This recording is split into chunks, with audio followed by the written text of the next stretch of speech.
कुछ पकड़ ही लिया त्यागते त्यागते, कुछ पकड़ ही लिया त्यागते त्यागते, थक पथिक भी गया भागते भागते, थक पथिक भी गया भागते भागते। और कुछ भी नहीं बात छोटी सी है, और कुछ भी नहीं बात छोटी सी है, नींद लगी गई जागते जागते, नींद लगी गई जागते जागते। जड़ भरत जानते हैं इसी के कारण मुझे ये तीसरा जन्म लेना पड़ा। यदि इस जन्म में भी मैंने इसको ज्ञान के द्वारा मुक्त न किया, क्योंकि इसका लालन पालन मैंने किया, और यदि इसे मुक्त नहीं किया तो मुझे फिर जन्म लेना पड़ेगा, और तब तक जन्म लेना पड़ेगा जब तक इसका मोक्ष नहीं बनेगा। इसलिए वो कृपा करके बोलने लगे, राजन अगर भार नाम की कोई चीज है तो ढोने वाले के लिए, अगर कोई रास्ता है तो चलने वाले के लिए। तुम कहते हो तुम मुझे दंड दोगे, तुम मुझे क्या दंड दोगे राजन? तुम शरीर को दंड दे सकते हो, तुम मन को दंड दे सकते हो, और तुम मुझे नहीं। किसी से मेरी मंजिल का पता पाया नहीं जाता, जहां मैं हूं फरिश्तों से वहां जाया नहीं जाता। तुम जान ही नहीं पाओगे मैं कहाँ हूँ। जैसे इतना सब सुना तो चरणों में गिर गया, हाथ जोड़कर कहने लगा, कस्तम निगूढ़ चरसी दुजानाम विभर्षि सूत्रम कतमो वधूता, कस्यापि कुत्तस्यैहाय कस्मात् क्षेमाय नश्योदति नोत सकला। महाराज कस्तम, तुम कौन हो? आप अपना परिचय दीजिए।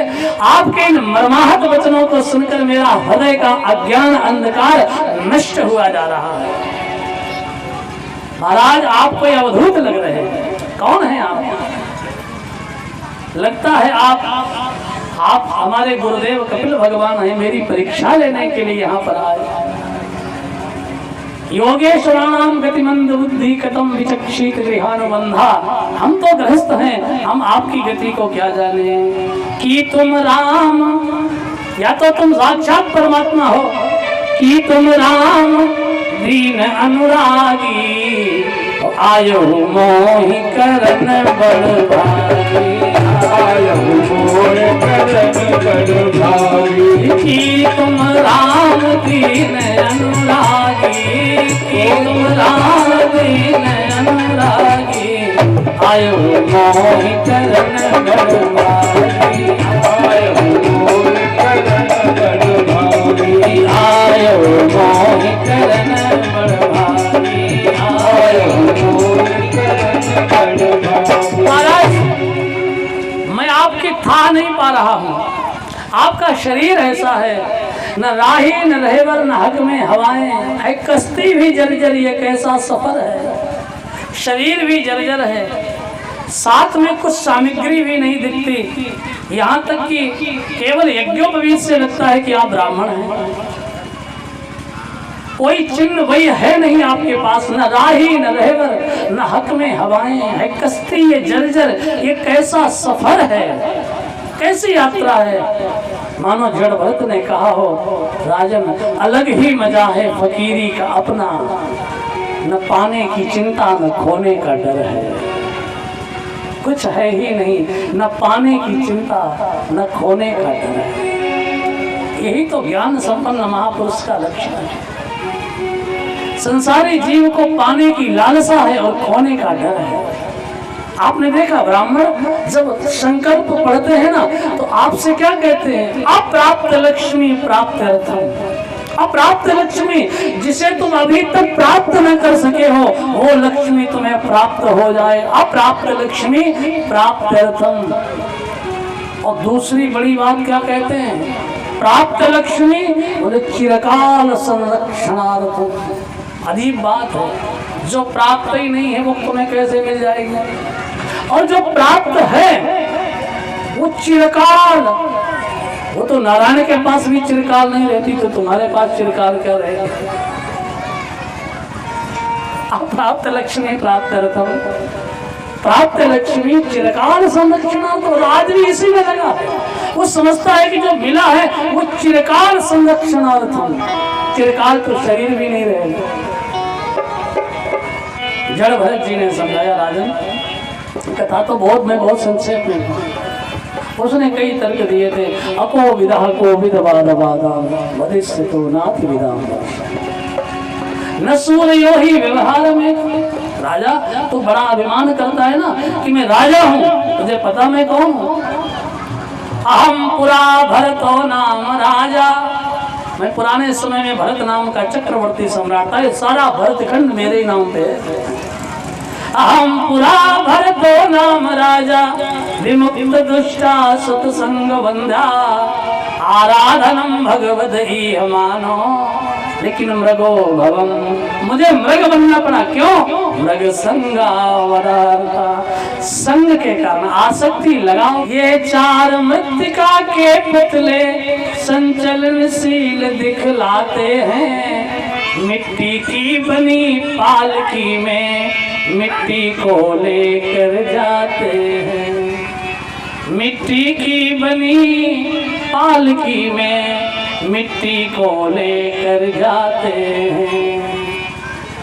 क्षण भंगुर भग्न शरीरों में, राजन जब ये शरीर तेरा शमशान भूमि में जाकर जब मिट्टी में मिल जाएगा, तब कौन वहाँ राजा कहकर उस मरघट मध्य बुलाएगा।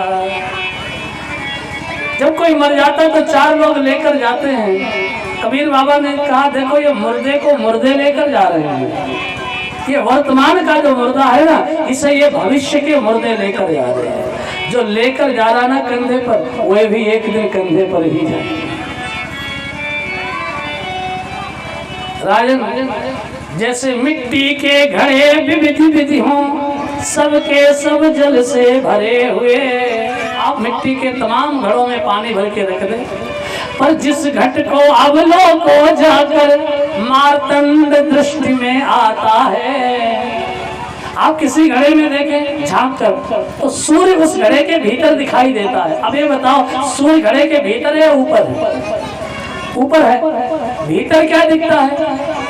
सूर्य दिखता है या सूर्य की छाया दिखती है? सूर्य की छाया दिखती है। ये छाया क्यों दिखती है? घड़े में पानी ना हो तो दिखेगी नहीं, दिखती पानी के कारण दिखती है।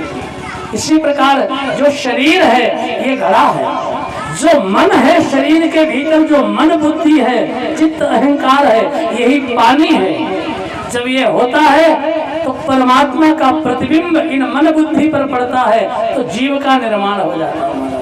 छाया का आना जन्म हुआ, जाना मरना कहलाता है। सोचो तो जन्म न मृत्यु कहीं, सब स्वप्न दृष्टि में आता है।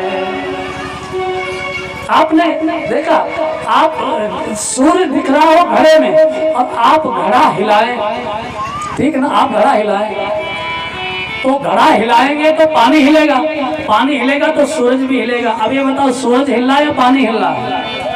पानी हिल रहा, और लग क्या रहा है कि सूरज हिल रहा है। सूरज वहाँ है ही नहीं, हिलेगा क्या? इसी तरह से हमारा आपका शरीर घड़ा है, इसमें मन का पानी भरा है, परमात्मा का प्रतिबिंब पड़ता है, जीव आत्मा प्रकट हो जाता है, वही जन्म हो गया। ठीक है। अच्छा ये बताओ, जब दुख होता है वो मन को होता है या आत्मा को होता है या तुम्हें होता है? दुख तुम्हें होता है या तुम्हारे मन को होता है?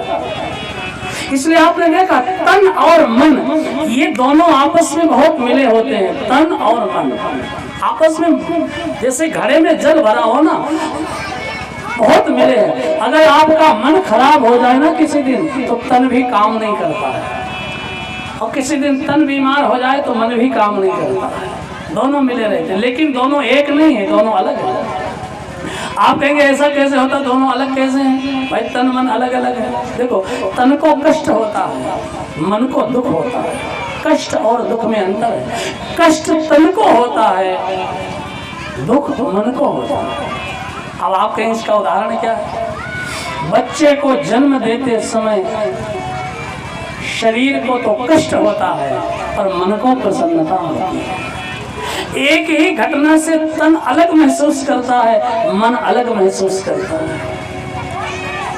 लेकिन आपके तन पर किसी ने प्रहार किया, घड़े को छुआ तो मन हिला, पानी हिला, तो ऐसा लगता कि मुझे कष्ट हुआ। तुम्हें ना कभी सुख होता ना दुख होता, ये सब मन में होता है।